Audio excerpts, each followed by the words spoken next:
Natalia intensely stares at Patrick while he looks at the marionette standing at his feet. The thing is standing up on its own, just like a human being, which isn't possible. Patrick moves his feet backwards when the mouth on the marionette falls agape. Hiya, I'm Spencer, and I love to talk with people. Will you play with me? A childlike voice says. What the? Patrick trails off. Will you play with me? Spencer asks again. Yes, Natalia says. We will play with you, honey. Patrick glances over at his wife's eyes to see the mesmerized glimmer residing in them. He hasn't seen that look in over 6 months. The look of sheer happiness.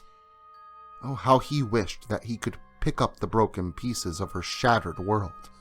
Alas, he cannot. So he quickly decides to take the opportunity to play out this weird fantasy. I'm so glad! Spencer enthuses. He takes a step toward Natalia, causing Patrick to scoot backward while grabbing a hold of Natalia's arm. Patrick pulls her down to the floor, just a few inches from himself. Fuck this, Patrick says. Honey, Natalia scolds. No, I'm sorry. I was going to let you play out this twisted fantasy, but that thing just moved. There's no way. I'm sorry. Patrick quickly apologizes. Natalia angrily pulls her arm away from her husband. She stands up from the floor and grabs a hold of Spencer's hand. Come on, sweetheart, she coos. Let's go play in the garden.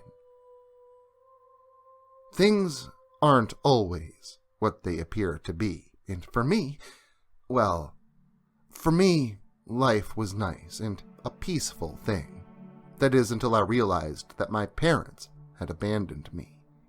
My parents built this house in 1862 when I was just a newborn, so I don't remember much of the first few years in which I was alive, but I do remember the few days leading up to the abandonment. My mom and dad had been arguing for days.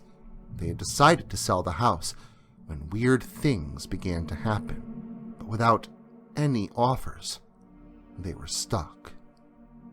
I remember that my dad said that he needed some space, just enough time to get his thoughts cleared in order to figure out what they would do next. My mother wasn't happy, but she agreed to let him have the space. She continued life as if the fight with my father hadn't happened, nor did she realize that I was listening, even if I didn't understand what it was truly about. My father came back a few days later, refreshed looking, full of energy, and with a plan. My mother was ecstatic to hear that he'd figured everything out, that they'd had a way out of this house so our family could grow. I had no idea that my mother was expecting. I wasn't an only child, in a sense. I had a few brothers and sisters, but they didn't talk to me. I went to sleep that night excited that I was going to have a new brother or sister. I had so many plans on how to be close to the new baby. When I awoke the next morning, the furniture was covered with white tarps. The suitcases were not where they had been. A clean spot resided on the empty floor where they once resided, and my parents were nowhere to be seen. I walked the halls of the elegant house that day, pacing back and forth for several hours, while occasionally peering out of the second-story window, only to have nothing but a disappointing feeling wash over me. My parents weren't coming back, and deep down, I knew it. I would continue to keep working within the house for many years to come, aimlessly wandering the house, awaiting the day that my parents would come back for me. But it's been so many years already. But now, now there's a car pulling into the driveway. I wonder who it could be. I stretch my hand up, allowing the woman to grab a hold of it, as she smiles down at me.